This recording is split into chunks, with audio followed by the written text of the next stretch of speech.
Olá, alunos do terceiro ano, como estão? Espero que todos muito bem. Sou a professora Sueli, hoje nós vamos estudar a disciplina de língua portuguesa, aula número 55. Antes, então, sempre esteja com seu material em mãos quando você for assistir as nossas aulas, para você ir fazendo as anotações do nosso conteúdo, realizar as atividades quando tiver durante a nossa aula e ter sempre o seu caderno organizado com o nosso material, o nosso conteúdo, para te ajudar também quando você for realizar a atividade, ok? Hoje, então, nós vamos ter uma aula sobre oralidade. O que é oralidade? É o falar, o ler. Nós vamos ver, então, hoje sobre narração de lendas. A gente já estudou sobre esse gênero textual anteriormente. E hoje, então, a gente vai fazer a narração, a gente vai fazer a leitura dessas lendas. Os objetivos, então, da nossa aula: reconhecer o conceito de lenda, identificar gêneros do discurso oral utilizando em diferentes situações e contextos comunicativos e realizar narrações orais e escritas de lendas a partir da leitura e conhecimentos prévios. Então, oralidade, narração de lendas. Contar histórias e relatos é fazer uma narração. A narração pode ser feita de maneira escrita ou oral, que é então a falada. Quando contamos uma lenda, estamos fazendo uma narração. Então, quando a gente está lendo uma história, por exemplo, ela tem um narrador. Então, quando a gente faz a leitura ou a gente conta, oralmente, nós nos tornamos o narrador dessa história, no caso da nossa aula de hoje, dessa lenda. Então, vamos relembrar o que são lendas? Lendas são histórias de origem popular. Nascem a partir da imaginação de um povo que expressam através das lendas seus medos, fantasias e dúvidas. As histórias das lendas foram evoluindo e se tornando muito interessantes e criativas. Atualmente, as lendas são consideradas histórias transformadas pela tradição de um povo, com a imaginação popular. Então, as lendas foram sendo criadas, por um povo para justificar algo que aconteceu, para justificar um medo, para que as pessoas não fizessem, alguma coisa. Eram então criadas lendas. E aí, com o passar do tempo, como a lenda é um gênero textual oral, que geralmente ela é contada, e não lida, ela vai se transformando com o passar do tempo, de acordo com a cultura de cada povo também, ela pode ir mudando.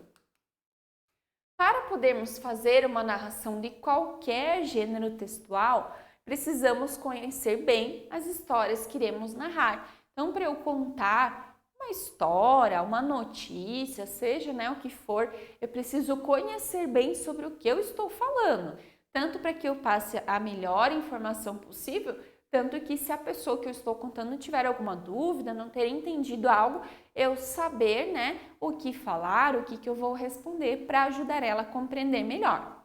Nessa aula, então, nós vamos conhecer algumas lendas para que possamos narrá-las. Então, para eu fazer uma narração, eu preciso conhecer o texto.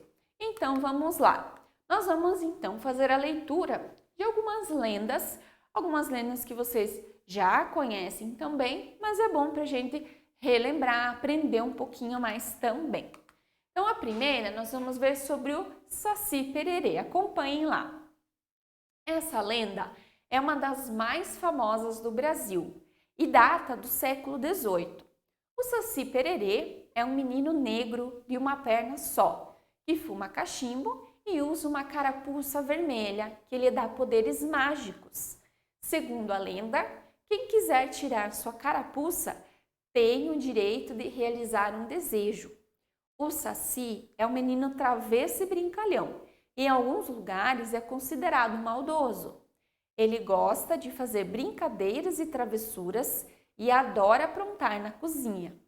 O Saci faz o leite derramar, colocar sal nos alimentos e também queimar as comidas no fogão.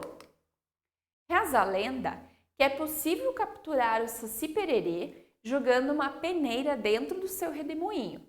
E para aqueles que estiverem sendo perseguidos por ele, a dica é jogar uma corda com nós para o Saci, pois ele irá parar para desatá-los. É o momento ideal para fugir. Acredita-se que o Saci tenha nascido de um broto do bambu e que quando ele morrer, se tornará um cogumelo venenoso. A nossa próxima lenda, então, é a mula sem cabeça. A mula sem cabeça é um monstro com corpo de mula e no lugar da sua cabeça está uma chama de fogo. Segundo a lenda, a mula é uma mulher que se envolveu com o padre e, como castigo, recebeu essa maldição. Acredita-se que todas as noites de quinta para sexta ela vai até uma encruzilhada e então se transforma na besta, que percorre povoados assustando animais e pessoas.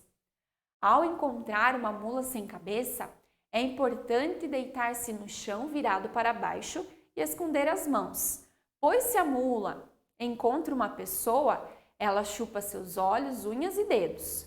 Dizem que é comum escutar a mula sem cabeça chorando e que seu choro se parece com o de uma mulher. O próximo, então, o Negrinho do Pastoreio.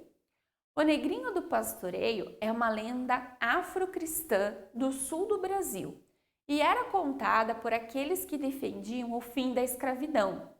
Esse menino era um negro escravo que, após perder acidentalmente um cavalo, é maltratado pelo seu senhor. Depois de chicotear o menino, o senhor o amarrou em um formigueiro. No dia seguinte, para surpresa do senhor, o menino estava em pé, ileso, e ao seu lado estava a Virgem Maria e o cavalo perdido. O menino beija a mão da santa, sobe no cavalo e vai embora. E o próximo, então, é o Boitatá. Boitatá é uma lenda de origem tupi-guarani e significa cobra de fogo. O boitatá é uma enorme serpente que vive no fundo do rio e que protege as matas e os animais. Foram encontrados relatos dessa lenda em 1560, escritos por José Anchieta. Essa serpente, apesar de viver embaixo da água, é coberta por fogo. Acredita-se que a origem dessa lenda se deva ao fenômeno fogo fatuo, que permite a liberação de faíscas na superfície de pântanos e lagos, decorrente do gás metano liberado na decomposição de animais mortos e vegetais. Acredita-se que aquele que olhar diretamente para o boitatá poderá ficar cego. Então, a gente conheceu algumas lendas, relembramos algumas também que já eram conhecidas, certo? Aqui a gente viu também algumas características de como surgiram, né? Por que surgiram certas lendas? Então, para justificar alguns acontecimentos, alguns fenômenos da natureza também. Então, essas lendas vão surgindo, né? Foram surgindo com o passar do tempo e algumas ali, como a gente viu, de muitos séculos atrás. Então, gostou de conhecer algumas das lendas do folclore brasileiro? Por que algumas? Porque o nosso folclore tem muitas lendas, só o brasileiro, né, e muitos de outros países tem muitas lendas. Algumas, por exemplo, a do lobisomem, ela é diferente em alguns lugares contam de um jeito, em outros do outro. Então, são as mudanças que vão acontecendo de acordo com a época, de acordo com a cultura de algum lugar. Agora, escolha alguém que esteja com você, para você fazer a narração de alguma lenda que a gente conheceu na nossa aula. Então, se você quiser, você volta o slide, lê a lenda novamente que você quer contar e escolhe alguém para você contar, aquela que você achou mais interessante, que você gostou mais da história, para você fazer então a narração dessa lenda, ok? Muito bem.